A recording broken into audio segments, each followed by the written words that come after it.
Everyone, today I'm gonna show you how I make my sintra board orders, just like this one.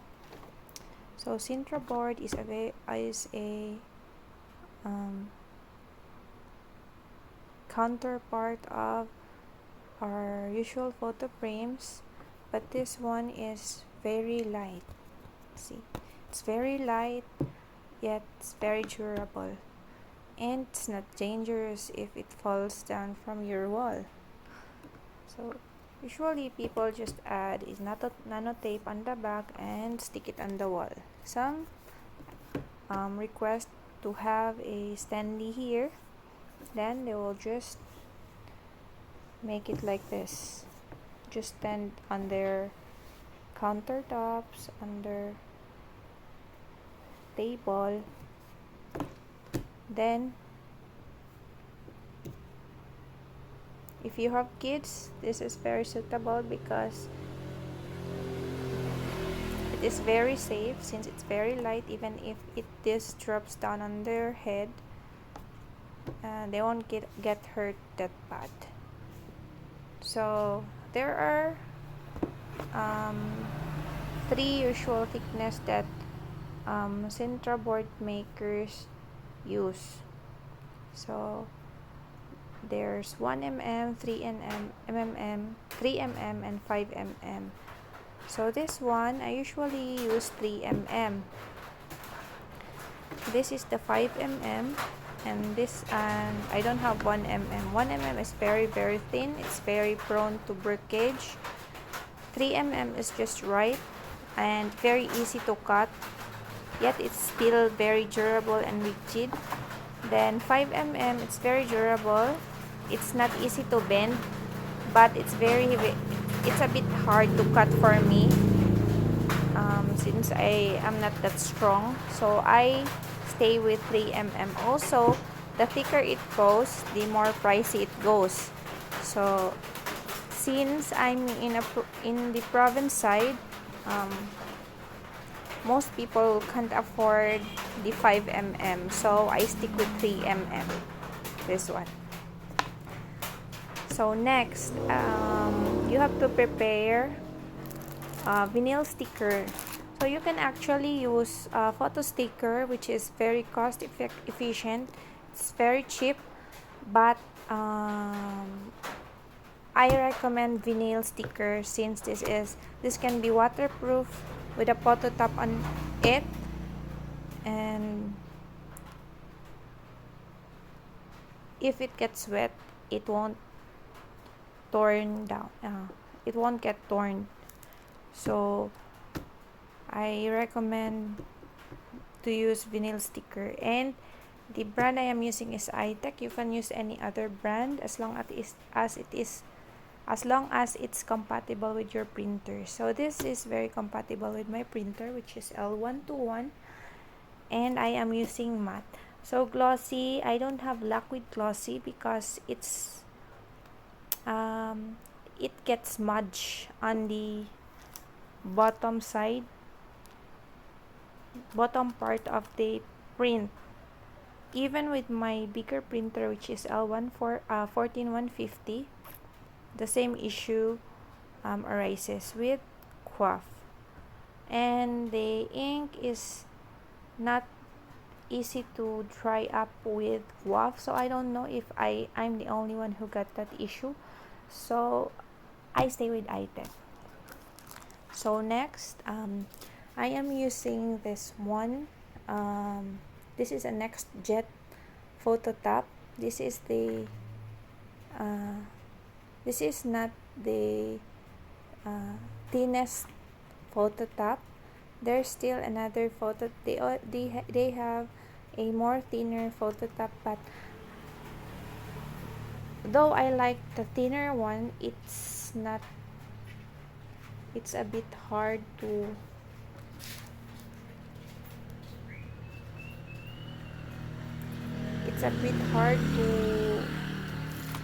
apply it on the vinyl, since I apply photo top manually. I don't have a cold laminator, I apply it manually on the vinyl.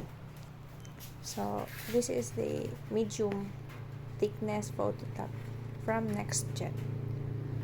Then I use L121 printer. Though the resolution of this printer isn't that high compared the bigger ones, this still produces nice prints, and you can convert it to pigment. So I am using Kuyi brand pigment inks, since as everyone says, pigment lasts longer than dye ink, and dye ink smudges when get wet with water. So as long as you bypass the driver, you just have to use L110 driver for L121, so you can change the paper type to matte or glossy when printing. Okay, so after printing, you just have to add the phototop on top. Okay, so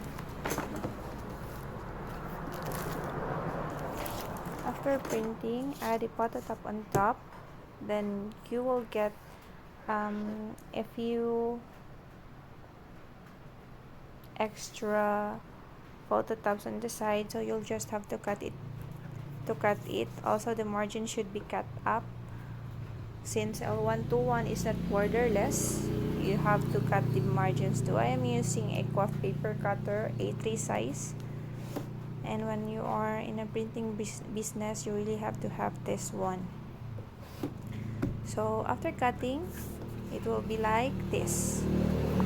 Okay, then we will add it to our sintra, this one. So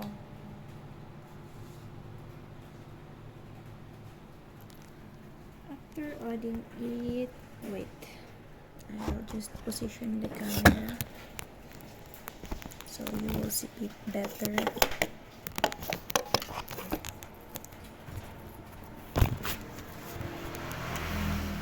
Okay,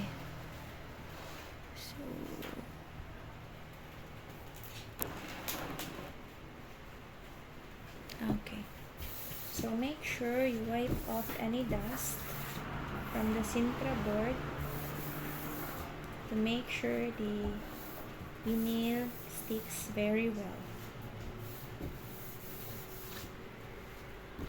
You know, dust is really the enemy when sticking vinyl and other stickers. Okay. So after wiping off the dust, make sure the back of the vinyl sticker is also wiped clean. Then you can peel a part of the vinyl. So this you can also use this process when applying the phototop. So after cutting, this is the sticky side. You just have to position your paper, the printed paper, your vinyl on top of the sintra board. Then when you're satisfied with the placement, just press the part with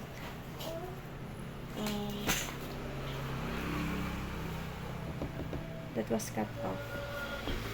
Then rest it using a squeegee. I am using this one, the biggest one available. Then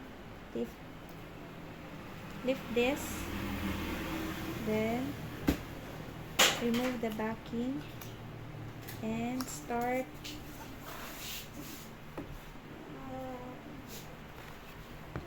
doing this.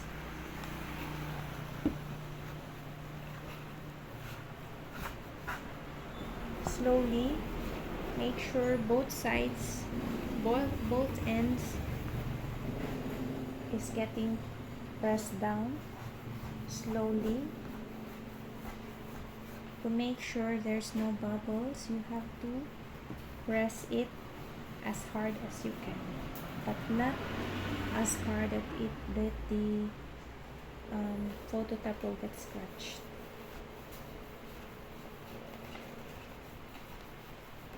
Then while pushing, you have to pull the backing paper little by little.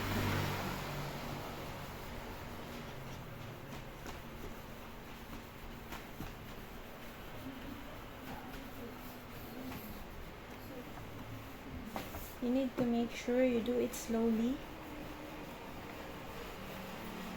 to make sure there's no air bubbles here, because if you get bubbles, you won't be able to remove it.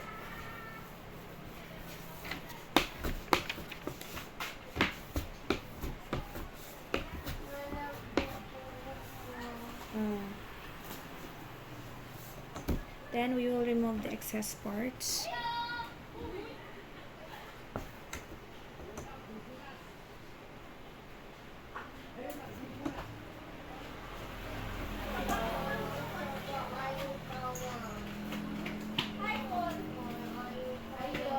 Oh!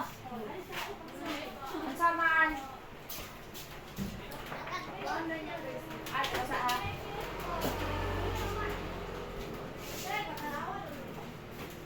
Sabay may iro diri, dito mo sunod ka. Sa yung color to, sabay iro ka. Abaakan ka na iro.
Okay, interaction.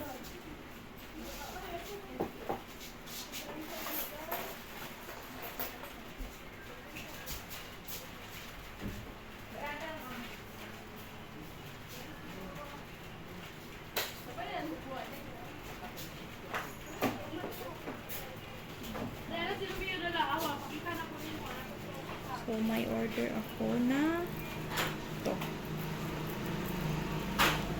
Tulips. So, ayan. Balik tayo. Okay. We're continuing. And sorry for the interruption. Some high school kids ordered a bracelet, a tulip bracelet. So,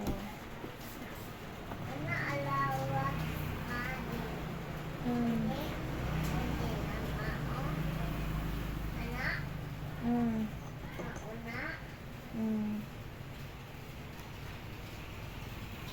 So you'll just have to cut the excess.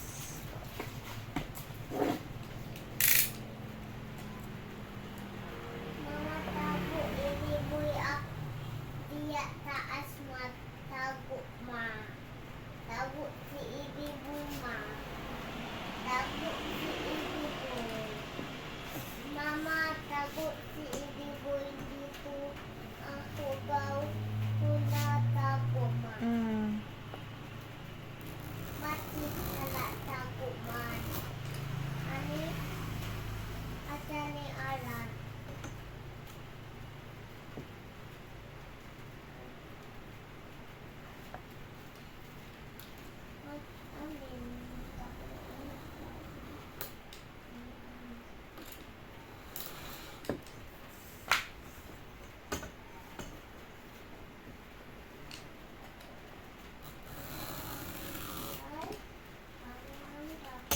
And that's it.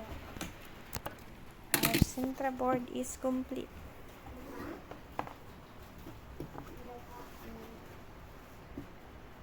Thank you so much for watching. Together with my bugoy, Ellie. Hello, Ellie. And here a glimpse of my workstation.